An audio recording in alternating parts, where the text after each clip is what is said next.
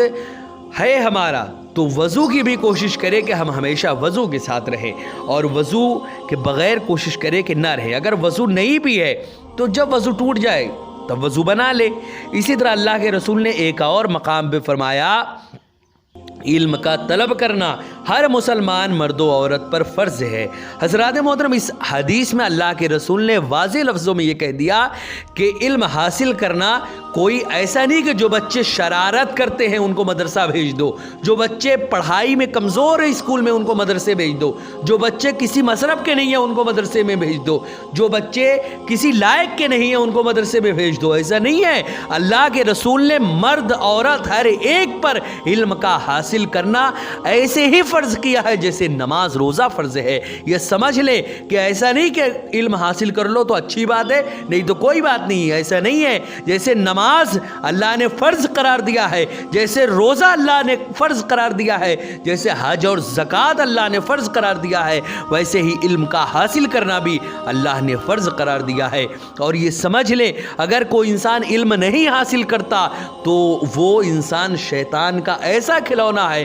کہ شیطان جس طرف چاہتا ہے اس کو لات مارتا رہتا ہے۔ اسی لیے ہر مسلمان کو چاہیے کہ وہ علم حاصل کرے، اور اپنے سب سے پہلی بات تو علم جو ہے وہ ہر مسلمان مرد و عورت پر فرض ہے، لیکن عالم بننا یہ ہر مسلمان مرد و عورت پر فرض نہیں ہے۔ کم سے کم ہر مسلمان یہ عہد کرے کہ اپنے بچوں میں سے ایک بچے کو وہ عالم دین ضرور بنائے۔ ہر بچے میں سے ہر ایک کو اگر پاسبل نہ ہو کوشش کرے، اگر اللہ نے اس کو توفیق دی اور اللہ کا وہ نیک بندہ بننا چاہتا ہے تو کوشش کرے کہ ہر ایک کو بنا دے۔ اگر یہ پاسبل نہیں ہے، وہ نہیں کر سکتا ایسا، تو ایک بچے کو تو وہ ضرور عالم دین بنائے، اور ایک بچے کو عالم دین بنا کر اپنی آخرت کو سنوار لے، کیونکہ اگر یہ ایک بچہ عالم دین بن گیا تو دنیا و آخرت دونوں ہی جہانوں میں یہ آپ کے لیے ذریعہ نجات بنے گا۔ حضرات محترم، اسی طرح اللہ کے رسول نے ایک اور مقام پہ فرمایا کہ ماں کے قدموں تلے جنت ہے اور باپ جنت کے دروازوں میں بیچ کا دروازہ ہے۔ حضرات محترم، یہاں پر یہ سمجھ لیں کہ ماں کے قدموں تلے جنت کا آخر مطلب کیا ہوتا ہے۔ ماں کے قدموں کے تلے جنت کا یہ مطلب نہیں کہ ماں کوئی ہے اس کے قدم کے نیچے جنت پڑی ہوئی ہے، ایسا نہیں ہے۔ ماں کے قدموں کے نیچے جنت کا مطلب یہ ہوتا ہے کہ ماں کی خدمت کر کے، ماں کی فرما برداری کر کے، ماں کی ہر بات پر عمل کر کے، ماں کو راضی کر کے، ماں کو خوش کر کے، ہر اس کام کو کر کے جو ماں تمہیں کرنے کو کہے ماں کو راضی کر لو۔ اگر تم نے ایسا کر لیا تو ماں کے منہ سے ایسی ایسی دعائیں نکلیں گی کہ جنت میں تم کیا، جنت خود تمہاری مشتاق ہوتے ہوئے نظر آئے گی۔ تم جنت میں کیا، جنت خود تمہاری انتظار کرتی رہے گی کہ وہ بندہ جو اپنے ماں کی فرما برداری میں اپنے شب و روز گزار رہا ہے وہ بندہ کہاں ہے، اس بندے کو میرے اندر بھیج میرے مولا۔ ایسے انتظار کرے گی جنت اگر کوئی انسان اپنے شب و روز ماں کی خدمت میں گزارتا ہے۔ حضرات محترم، اسی طرح آگے اللہ کے رسول نے فرمایا کہ باپ جو ہے وہ جنت کے دروازوں میں سے بیچ کا دروازہ ہے۔ یہاں پر یہ سمجھ لیں کہ ماں کی خدمت تو ہم کو کرنا ہی ہے، لیکن بہت سے لوگ یہ سمجھتے ہیں کہ جو کچھ ہے صرف ماں ہی ہے، باپ نہیں ہے۔ ایسا نہیں ہے۔ اللہ رب العزت نے کسی پر بھی ذرہ برابر ظلم نہیں کیا، نہ عورت پر کیا، نہ مردوں پر کیا، نہ باپ پر کیا، نہ ماں پر کیا۔ اگر ماں کو ماں کے قدموں کے نیچے جنت کا معاملہ فرما دیا تو باپ کو جنت کا بیچ کا دروازہ بنا دیا کہ اگر تم کو جنت جانا ہے تو باپ کو راضی کرنا پڑے گا، ورنہ جنت کا دروازہ ہی نہیں کھلے گا۔ اگر تم کو جنت جانا ہے تو باپ اگر شریعت کے خلاف کوئی کام نہ بولے تو باپ کے ہر حکم پر اپنے سر کو جھکاتے ہوئے نظر آؤ۔ اگر تم نے ایسا نہیں کیا تو یہ سمجھ لو کہ جنت تو دور کی بات، جنت کی خوشبو تک تم کو نصیب نہیں ہوگی۔